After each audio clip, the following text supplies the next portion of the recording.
प्रिय मित्रांनो, काही दिवसापूर्वी माझ्या मनामध्ये एक विचार आला आणि तो विचार मी फेसबुकच्या माध्यमातून व्यक्त केला.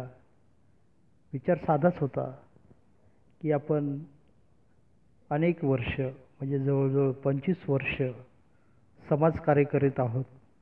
आता कुठेतरी आपण राजकारणामध्ये उतरायला हवं किंवा राजकारणामध्ये सक्रिय सहभाग घ्यावा. आता ही एक विचाराची प्रक्रिया आहे.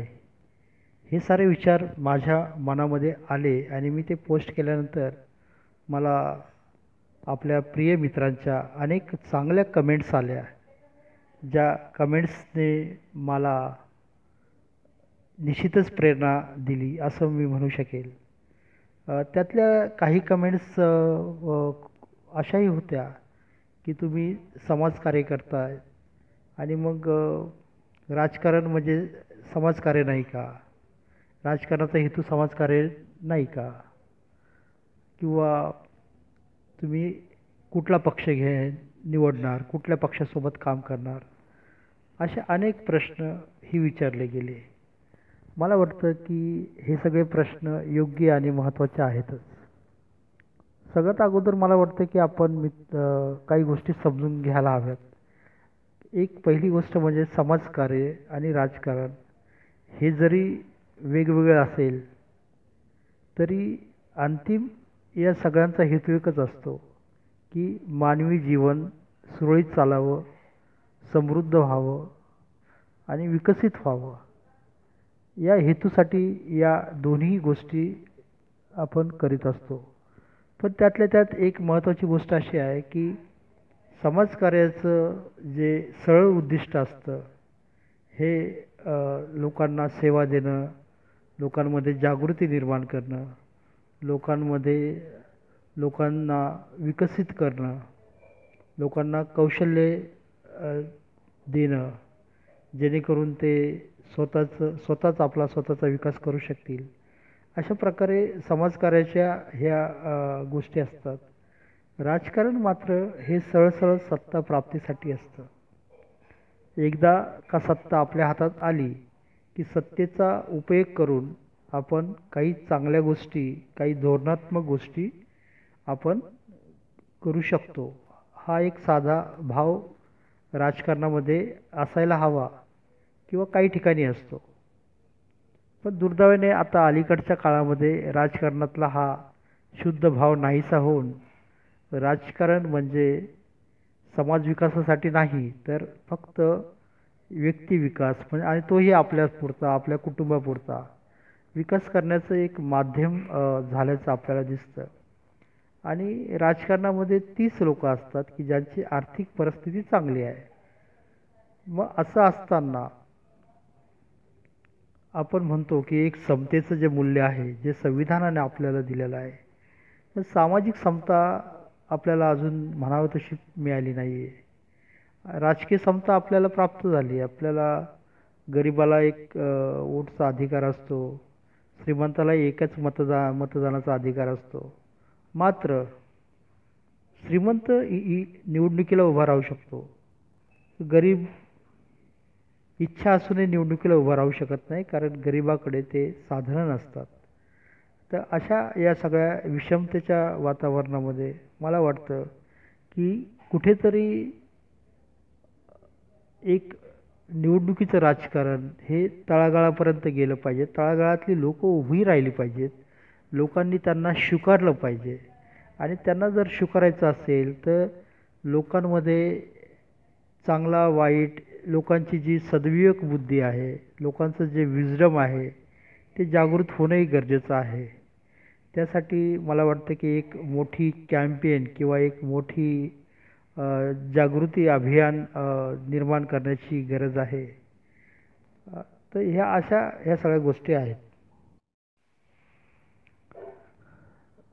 साधारणतः राजकीय पक्ष निवडताना कुठलीही व्यक्ती आपल्या स्वतःची विचारधारा काय, आपली भूमिका काय ही अगोदर तपासून पाहते. तर माझ्यापुरता विचार केला तर मी स्पष्ट आपल्याला सांगू इच्छितो की मी फुले आंबेडकरी चळवळीत वाढल्यामुळे सामाजिक समतेला मानणारे जे पक्ष आहेत ते मला जवळचे वाटतात आणि जे विषमतावादी पक्ष आहेत ते त्यांच्याशी आपलं कुठलंही नातं नसावं असाच मी विचार करतो. पण एक लोकशाहीमध्ये, संसदीय लोकशाहीमध्ये कुठलाही पक्ष हा अस्पृश्य नसतो. म्हणजे मला म्हणायचं असं आहे की एखादी विचारधारा कदाचित आपल्याला चूक वाटू शकते, पण ती त्या संपूर्ण माणसांना, त्या समुदायाला किंवा समाजाला चूक ठरवून त्याच्याबरोबर वाईट वर्तन करणं हे कुठेतरी अयोग्य किंवा मनाला न पटणारं असं आहे.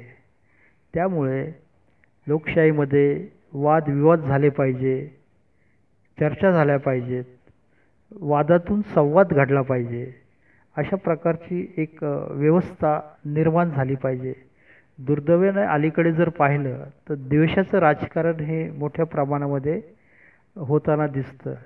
म्हणजे सत्ताधारी आणि विरोधी पक्षामध्ये अशा पद्धतीने बोललं जातं की जसं त्यांचं एकमेकांचं काहीतरी व्यक्तिगत वैर आहे किंवा एकमेकांचे त्यांनी काहीतरी पैसे कर्जाने घेतले, उसने घेतले आणि दिले नाहीत. असं एकूणच गल्लीतल्या भांडणाचं स्वरूप त्या कधीकधी त्या वादाला प्राप्त होतं आणि हे दुर्दैव आहे. कारण लोकशाहीमध्ये असा अभिप्रेत आहे की समाजाचे प्रश्न घेऊन ज्यावेळेस तुम्ही वादविवाद करता त्यावेळेस तुम्हाला त्या प्रश्नाची दाहकता, त्या प्रश्नाची व्यापकता आणि त्या समस्येमुळे देशाला किती मोठा तोटा सहन करावा लागतो हे सगळं मांडता आलं पाहिजे. अलीकडे ह्या अशा पद्धतीने कुणी न बोलता अगदी खालच्या पातळीवर जाऊन त्या व्यक्तीचं कौटुंबिक पार्श्वभूमी, तो व्यक्ती काय होता, कसा होता आणि त्यांनी जे विधानं केलेले असतात त्या विधानांचं कधीकधी दुरुपयोग करून किंवा त्याचा संदर्भ किंवा त्यांनी कुठल्याच प्रसंगी ते म्हटलेलं आहे याचं पूर्ण डिटेल्स न मांडता एकमेकावरती प्रखर अशी टीका केली जाते आणि त्या टीकेतून एक द्वेषभावना वाढीस लागते. मला वाटतं की हे टाळता येणे शक्य आहे. एक गोष्ट आपण सगळ्यांनी लक्षात घेतली पाहिजे की आपण सगळ्या या देशाचे नागरिक आहोत. त्यामुळे आपल्यामध्ये कितीही वाद झाले तरी आपण एकमेकांचे बांधव आहोत आणि आपली घटना सांगते, आपल्या घटनेच्या प्रास्ताविकामध्ये हे म्हटलेलंच आहे की आपण सगळे एकमेकांचे बांधव आहोत. त्यामुळे बंधुत्व जे आहे हे मूल्ये आपल्या संविधानाच्या प्रास्ताविकमध्ये आहे. स्वातंत्र्य आहे, समता आहे, बंधुत्व आहे. तर या मूल्यांना केंद्रबिंदू ठेवून किंवा केंद्रित राहून आपल्याला राजकारण करता आलं पाहिजे आणि अशा पद्धतीचे राजकारण करणारे लोक पुढे यावे यासाठी प्रयत्न झाला पाहिजे.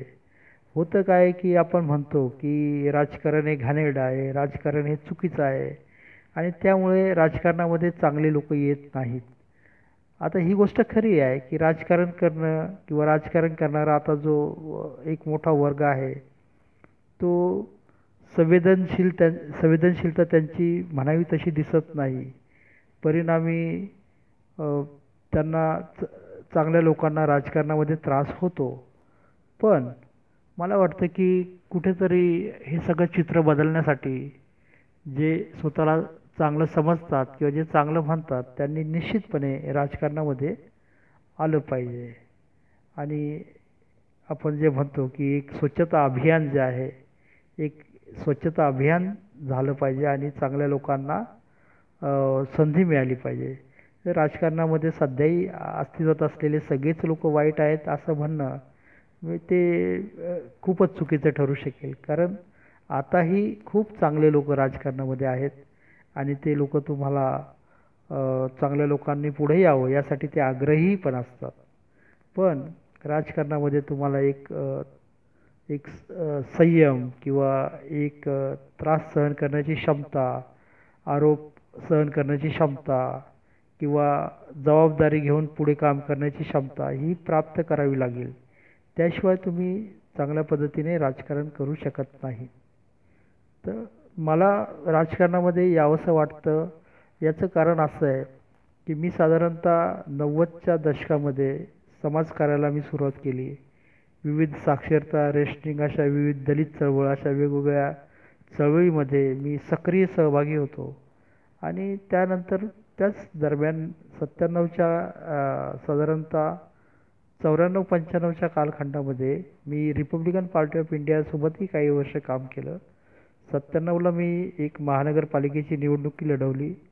मला पक्षाने तिकीटही दिलं होतं, उमेदवारी दिली होती आणि त्यामध्ये मला काही 2-3 हजार मतं पडली आणि माझा पराभव झाला. नंतरच्या काळामध्ये थोडंसं वेगवेगळ्या अनेक अडचणींना मी तोंड दिल्यामुळे मी राजकारणातून बाहेर पडलो आणि समाजकार्याकडे पुन्हा वळलो.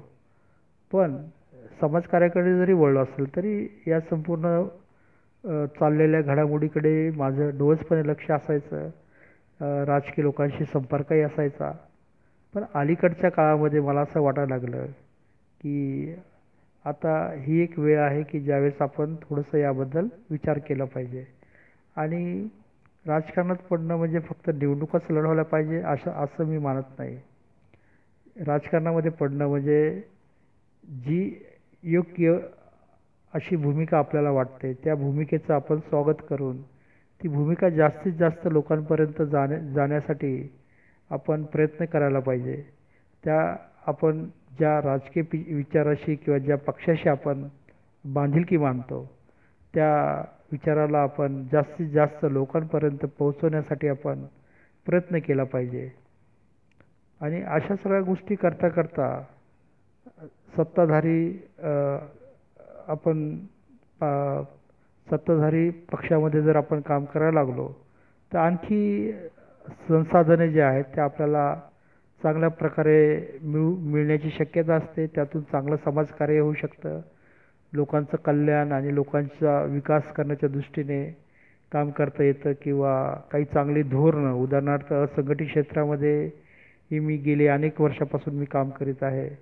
असंघटित क्षेत्रामध्ये लोकांच्या हितासाठी काही धोरणं करणे आवश्यक आहे. अलीकडच्या काळामध्ये जे मजूर आहेत किंवा जे स्थलांतरित मजूर आहेत किंवा एकूणच जे लेबर आहेत त्यांच्या संदर्भात जी धोरणं आहेत ती थोडीशी त्रासदायक किंवा न पटणारी अशी आहेत. कारण 1948चा जो फॅक्टरी ॲक्ट आहे त्या फॅक्टरी ॲक्ट खूपच व्यापक होता. आता अलीकडच्या काळामध्ये त्याच्यामध्ये काही बदल केलेले आहेत. तर ते बदल जर जाचक असतील तर ते दूर करण्यासाठी किंवा जुनेच जे कायदे आहेत जे चांगले व्यापक कायदे आहेत ते कायदे कायम राहावे यासाठी प्रयत्न करायची गरज आहे. आणि हे सगळं करण्यासाठी तुम्हाला राजकारणाशिवाय दुसरा पर्याय नाही. तेव्हा मला वाटतं की संपूर्ण चांगल्या विचाराची लोक एकत्र आली पाहिजे, संघटित झाली पाहिजे आणि संघटित येऊन एक चांगल्या विचाराचं एक स्वातंत्र्य, समता, बंधुत्व आणि संविधानाला मानणारं असं असं एक चांगल्या विचाराची सत्ता या महाराष्ट्रात देशात असायला पाहिजे अशा पद्धतीचा मी विचार करतो. आणि बघूया आपण सगळे सोबत आहोत. आपण सगळे सोबत राहू आणि आपल्याला शक्य होईल तेवढं निश्चित आपण सामाजिक राजकीय काम करू. धन्यवाद.